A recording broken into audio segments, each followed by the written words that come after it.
सलाहकार अजित डोभाल के ऑफिस की वीडियो रेकी किए जाने की बात सामने आई है। डोभाल के लिए ये कोई नई बात नहीं। जिस पोजीशन पर वो है और जैसा उनका बैकग्राउंड रहा है, उसे देखते हुए भारत के किसी भी दुश्मन देश के लिए डोभाल पर नजर रखना बेहद अहम हो जाता है। मगर पाकिस्तान के लिए डोभाल कुछ ज्यादा ही खास है। इसकी कुछ खास वजह है। नमस्कार, आप देख रहे हैं बिहार टिक्स। बिहार टिक्स के आजकल में आज भारत के जेम्स बॉन्ड अजित डोभाल की बात। अजित डोभाल के सहारे भारत ने पाकिस्तान को पिछले 3-4 दशक में अच्छी खासी चोट पहुंचाई है। उत्तराखंड के पौड़ी गढ़वाल में जन्मे डोभाल का करियर बतौर आईपीएस ऑफिसर शुरू हुआ था। देश के भीतर दुश्मनों से निपटने के साथ साथ विदेश में, खास तौर पर पाकिस्तान में, डोभाल ने अपने काम से अलग छाप छोड़ी है। पाकिस्तान को डोभाल से इतनी चिढ़ क्यों है?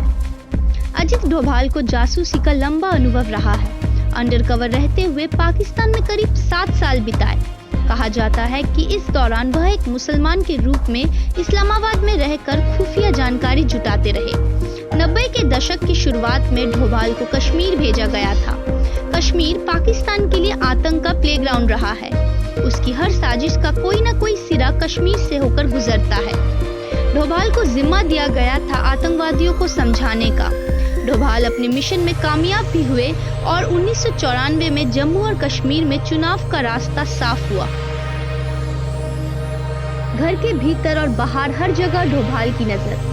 1991 में खालिस्तान लिबरेशन फ्रंट ने रोमानियाई राजनयिक लिबियो राडू को किडनैप कर लिया था। उन्हें बचाने का प्लान अजित डोभाल ने बनाया था। करीब 1 दशक तक उन्होंने खुफिया ब्यूरो की ऑपरेशन शाखा का नेतृत्व किया। डोभाल 33 साल तक नॉर्थ ईस्ट, जम्मू कश्मीर और पंजाब में खुफिया जासूस भी रहे। जून 1984 में अमृतसर के स्वर्ण मंदिर पर हुए आतंकी हमले के काउंटर ऑपरेशन ब्लू स्टार में जीत के नायक बने। अजित डोभाल रिक्शा वाला बनकर मंदिर के अंदर गए और आतंकियों की जानकारी सेना को दी, जिसके आधार पर ऑपरेशन में भारतीय सेना को सफलता मिली। वह 2015 में मणिपुर में आर्मी के काफिले पर हमले के बाद म्यांमार की सीमा में घुसकर उग्रवादियों के खात्मे के लिए सर्जिकल स्ट्राइक ऑपरेशन के हेड प्लानर रहे। 2019 में सीएए एनआरसी के विरोध में दिल्ली में अचानक हिंसा भड़क गई थी। अजित डोभाल लगातार अधिकारियों को डायरेक्शन देते रहे। कुछ दिन बाद खुद डोभाल दिल्ली के सड़कों पर उतरे और हालात का जायजा लिया। 370 हटने के बाद नाकाम किए इमरान के मंसूबे। भारत ने 5 अगस्त 2019 को जम्मू और कश्मीर का विशेष दर्जा खत्म किया था। कश्मीर में पूरी तरह से कर्फ्यू था। अलगाववादी नेता नजरबंद थे। कश्मीर की जनता को भड़काने में पाकिस्तान की इमरान खान सरकार ने कोई कसर नहीं छोड़ी। तब भी अजित डोभाल लगातार मॉनिटरिंग कर रहे थे। वे खुद कश्मीर गए और वहां लोगों से बातचीत करते नजर आए। पीएम मोदी के भरोसेमंद है, अपने काम में माहिर। अजित डोभाल को रिटायरमेंट के बाद नरेंद्र मोदी सरकार में राष्ट्रीय सुरक्षा सलाहकार बनाया गया। डोभाल की सरपरस्ती में भारत ने पाकिस्तान को मुंह तोड़ जवाब दिया है। 2016 में जब उड़ी में सेना के कैंप पर घात लगातार हमला हुआ तो पूरा देश रोया। पाकिस्तान की धरती से आए आतंकियों ने यह हमला किया था।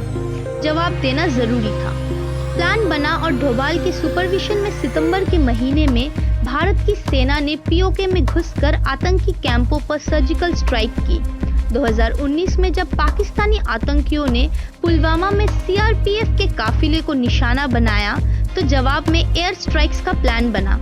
जगह चुनी गई पीओके का बालाकोट। वहां पर कई आतंकी कैंपों के होने का इनपुट था। इस मिशन में भी डोभाल की अहम भूमिका थी। मसूद अजहर और अजित डोभाल, कहानी जारी है।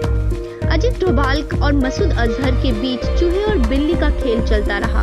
1994 में जब मसूद अजहर को गिरफ्तार किया गया तब डोभाल इंटेलिजेंस ब्यूरो में जॉइंट डायरेक्टर थे।